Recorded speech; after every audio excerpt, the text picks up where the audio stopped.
Happy Saturday, everybody.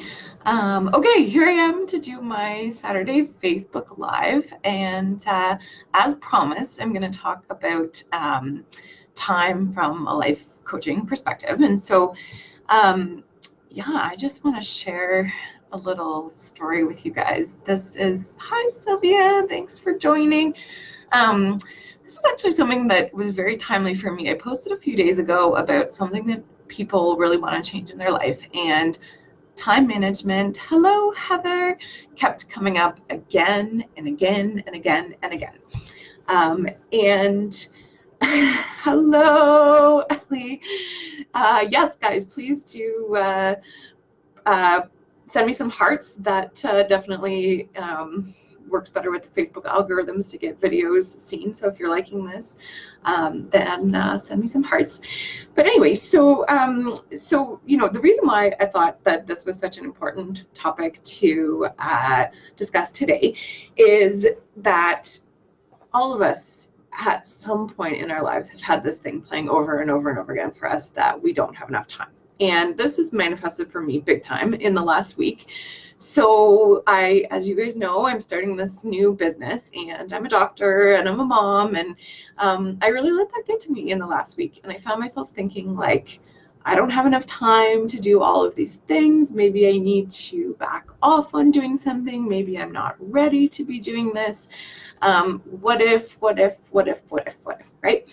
And we talk about time a lot at our house. My darling husband, Darren, as everybody who knows Darren knows, that there's time and then there's Darren time. And so we all have this little joke about it. And for Darren, he often thinks that if it is, like right now, it's 2:38, and if it's 2:38, that is vastly different from 2:40. And so Darren really tends to struggle with time and making sure that he's going to be somewhere on time, and whether or not there's enough time to do something. So there's this great quote that time is what we want most, but use worst. And I think that is very telling. It really kind of sums up what I want to talk about today. So being as how I'm very much into this life coaching world, I'm going to focus on our mindset around time naturally. But the reason I do this is because this really is where we can make lasting change in our lives. And so the problem that we all tend to have around time is that we have this belief that time is scarce. And so this belief about time scarcity really costs us a lot in our life. And if we think that there's not enough time, then we bias our brain in such a way that, of course, we're going to believe, and of course, we're going to create the result in our life that there isn't enough time when we think this. And so I just want to be really clear from the get-go, as I start talking about this topic, that you have enough time. I'm going to say it again. You have enough time. And some of you are going to be like, no, how do you know my life? And how could you possibly know that I have enough time? And I don't have enough time because I'm a doctor and I've got too many different things that I've got to do. But you have enough time. And this is why you have enough time. Because there are 24 hours in a day. That's all there is. That's all we ever have. So we all have enough time. So if we accept that as being fact, which, newsflash, it is, there's 24 hours in the day, then the real problem is not that time is scarce, it's that we want to do too much with our time. And when we're in that needy, scarce, graspy kind of energy around time, then we reject our accomplishments, we reject the moment that we're living in right now, and we believe that there isn't enough and that we need more, and we're constantly focusing on what we need to do, what we need to do, what we need to do next. And we feel overwhelmed. And I don't know if you've ever noticed, like this definitely happens to me, is that on the days that you feel the most overwhelmed and the days you feel like you don't have enough time, all of a sudden your to-do list just seems to get longer and longer and longer, right? Because we bias our brain towards coming up with it. The human brain is a problem solver, right? It just wants to solve problems. And so if we tell it, there are so many things I have to do, it's like, oh yeah, add this one to the list, add this one to the list, add this one to the list. It's just trying to solve the problem of what are all the things I need to do, right? So all of a sudden, when we're in this state, it makes perfect sense why we have this belief of time scarcity and there not being enough of it. So what can we do about this? How can we address this problem? So I've got a couple of little pearls that I'm going to share with you. So the first one is in terms of the way we think about time, is we want to shift ourselves from this belief that we want more and we need more to a belief of time being abundant. And the first step in making that shift is going to be in accepting that there must be enough time, because that's all there is. And so if we really do focus on that belief and we accept that this is all the time there is, then we can gradually shift ourselves towards this belief that time is abundant. And that will allow us to see the greatness of the moment that we're in right now. And if we focus on the now and we remain mindful and we focus on appreciating this time that we have right now, like I very much appreciate this moment that I have to connect with you guys right now, and I'm grateful that you're here. If we focus on that, then our brain no longer goes to this place of there's not enough time and what do I have to do next. It's just a simple way we shift our brain from the to-do list that's a mile long to living in the moment that we're in right now. So then if we want to add one more layer on to that, my next tip is going to be that you stop multitasking. I'm really sorry, women. I know we think we're superheroes because we can multitask. We actually really can't ever multitask. And accepting this has been life-changing for me. I can't tell you how many times I've sat in this very office and I've had my facts folder open and I've had my charts open and I've had a patient form that I was trying to complete, and I was trying to do all these different things at once because I had some false illusion that I was going to be faster and more efficient if I did all of this. And I had the time scarcity, right? I believed that all of these things needed to be done. There wasn't enough time, therefore I had to do them all at once. And on top of that, as soon as I got into that mindset, it was like, oh, but wait, also somebody sent me this message, and also I forgot to do this other task, and et cetera, right? So I would get myself into this situation where I would believe that there wasn't enough time. So I would think the solution to that was just multitasking, and that I could like hack this by way of doing more than one thing at once. Well, guess what? That's a lie.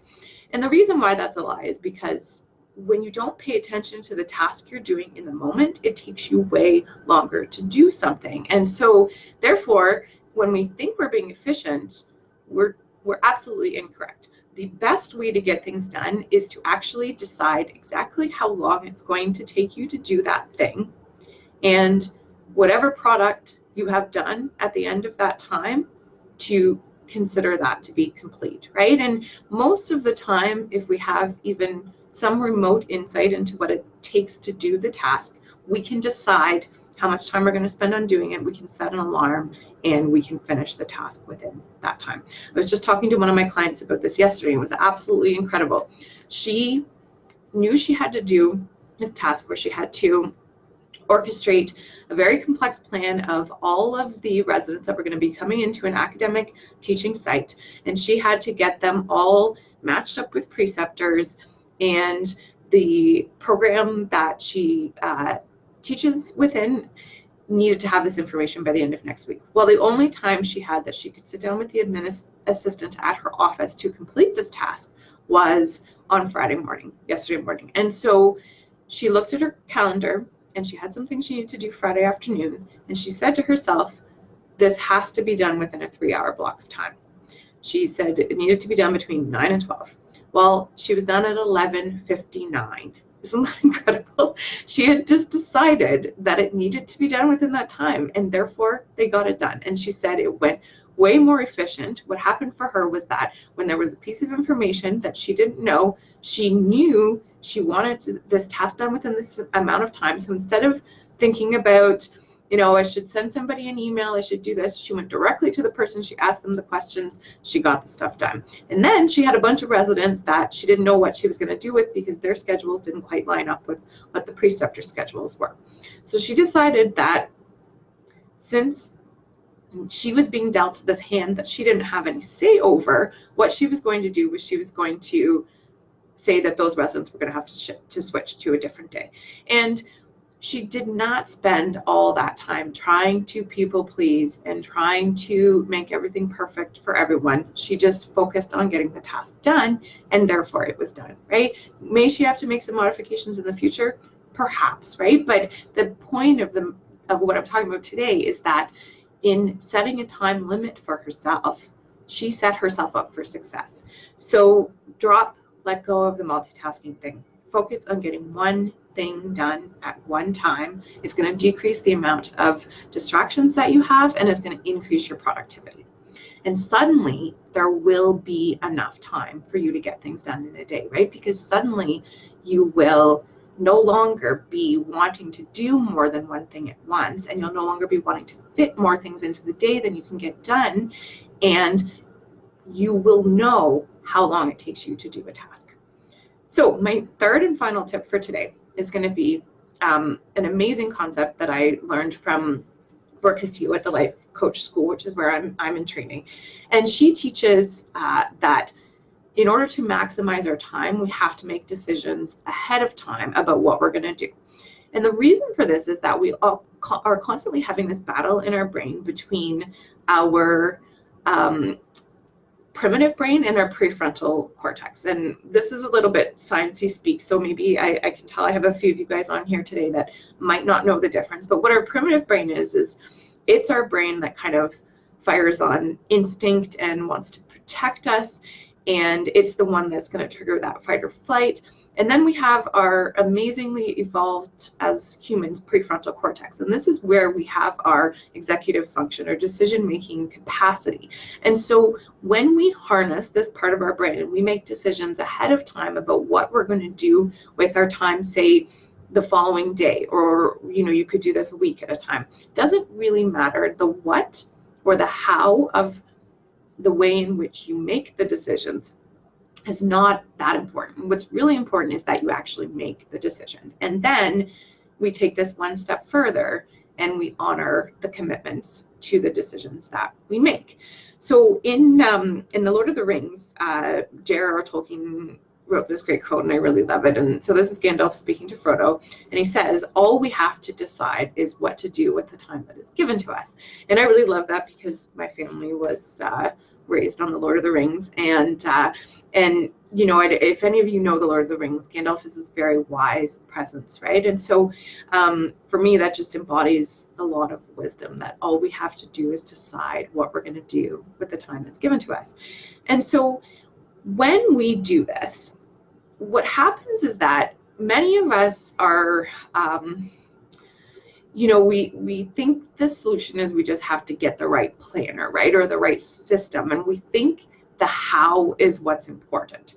And so when we shift from thinking about the how to this idea that we're going to use our prefrontal cortex to make the decisions about when we're going to do the things that we want to do, so that we're going to end up accomplishing our goals and achieving what we want to achieve and grow, then what happens is that when these things come up on our schedule, we don't want to do them. And this is often where a problem comes up for many people. Yes, thank you for the hearts. Right? Please, more hearts means that your videos get seen more on Facebook. So please give me hearts if you're liking what we're talking about today. But listen, so when the actual task comes up and you don't want to do it, here's the thing that I have found to be the most helpful, and it's again something that Brooke Castillo has suggested. It's that you adopt the mindset in advance that you're not going to want to do it. And this is why this is really critical. So our primitive brain is the one that when we're faced with something that we don't really want to do, that is going to create the pain or the discomfort, and is going to feed us the idea that oh, you know, I could do that later, or the idea that we should always want to do everything that we have to do in our life, that there isn't going to be any pain or discomfort in, say, for instance, you know, you have goal to lose weight, that if, you know, we should always be energetic and wanting to do our workouts, and they should never be painful, and losing weight should be easy, right? Our primitive brain is what feeds us those concepts, but it's also the thing that holds us back from achieving what we want to achieve. So if we accept that there's going to be pain either way, then the key to getting things done is just to accept that you might not want to do them in the moment. And when I say there's going to be pain either way, is anybody who tells me that when they listen to their primitive brain, they decide to do, you know, lay on the couch and watch Netflix for the day instead of doing what they set out to do for the day, that they don't experience pain, is not tuned in to what's going on in their brain. Yes, hearts. It's truth, right? You still experience pain. It's just that you experience pain after the fact when you think about what you could have accomplished, what you wanted to accomplish, when you reached the date that you had set for a goal to be completed and it's not done, and you look back and you have regret. You are experiencing pain. Make no mistake that if you don't do the things you want to do now, that it's not that there's no pain. It's just you're deferring the pain to later, right? For the sake of having pleasure in the moment now. And so if we recognize and we tell ourselves beforehand that we might not want to do the thing that is going to be coming up on our schedule because we've made a decision in advance that that's when we're going to do it, then all we have to do is do it in the moment, right? To accept that discomfort is a normal part of human life, and that we have a primitive brain and it's going to feed us that discomfort and tell us that we should be doing something else, but that we know we made the decision with our executive functioning brain in the moment, and we're going to honor that commitment to ourselves. So really it's just about integrity, right? It's about accountability to yourself. And the brilliant thing about this is that it's hard at first, but it gets easier with time because you start to see the wins, right? You start to see your wildest dreams unfolding, right? You start to see things happening in your life that you never believed were possible. And as they become possible, it builds positive reinforcement for this, right? And so this is why when, for instance, I've just pulled this example of weight loss, and that's because it's one of the things that I've been working on for quite a long while, right? And when I started actually doing my workouts and sticking to my plan, so for the longest time, my beautiful coach, bless her heart, she would spend time creating a workout plan for me every week. I would meet with her once a week, and then she'd give me the workout plan. And every week I'd come back and I'd have maybe done one workout, or I would be hanging my head in shame and saying, you know what, I didn't have enough time, I didn't get them done. And I would go through this guilt and this disappointment and this sadness, and I would watch time go by, right? I had a goal when my daughter was 6 months old that I wanted to be at a certain weight. And I didn't actually hit that weight until almost a year later.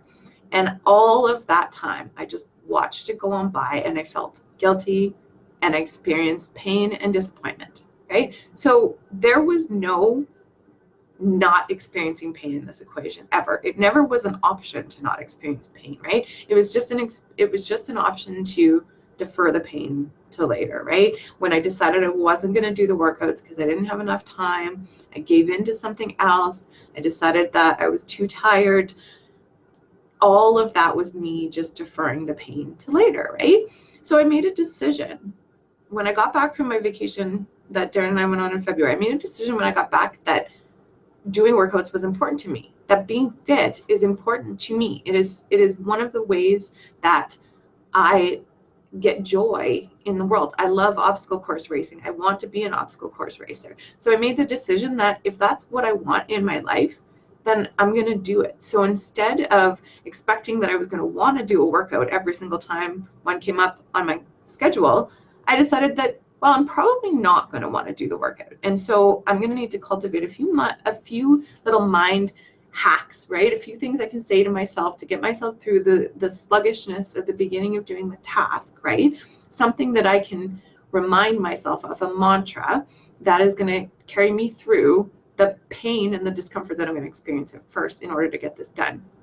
But what I'm not going to have anymore is all of the rest of that pain, right? All of the rest of the noise inside my brain. I'm going to be able to use my brain's bandwidth because I'm going to know I did what I said I was going to do. And this is super, super powerful stuff. So that's it for what I wanted to share with you guys today. I really hope you liked this. I would appreciate the hearts. And if you come back and you watch this later, if you can put #replay, that also increases visibility of stuff that you do on Facebook as well. So if you liked this and you have any ideas for more topics or you have questions, please do write something in the comments and I will get back to you. And I hope you guys have a fantastic weekend, and I hope you get some things done next week that you didn't think you were going to do. Oh, Ellie says, wait, what is my mantra? Okay, my workout mantra. It has to be something that works for you, Ellie. Okay, you have to believe your own mantra. So while my mantra, some of you might like, and it might, mean something to you, the most important thing is that your mantra is in language that means something to you. I did a blog post on this on my webpage if you want to look that one up. But my mantra, so I use a couple when I'm working out. So one I use is I can do hard things. And I use another one that's called embracing the suck, which I really love. I just think embracing the suck. And then the third one, I mentioned a few days ago that a couple years ago, my coach gave us all call signs. And for some reason, I really like. So mine is Quebec 3268127. And I really like rehearsing this over and over and over again in my brain when I'm doing a really tough, like especially if I'm doing a long endurance workout or something like that.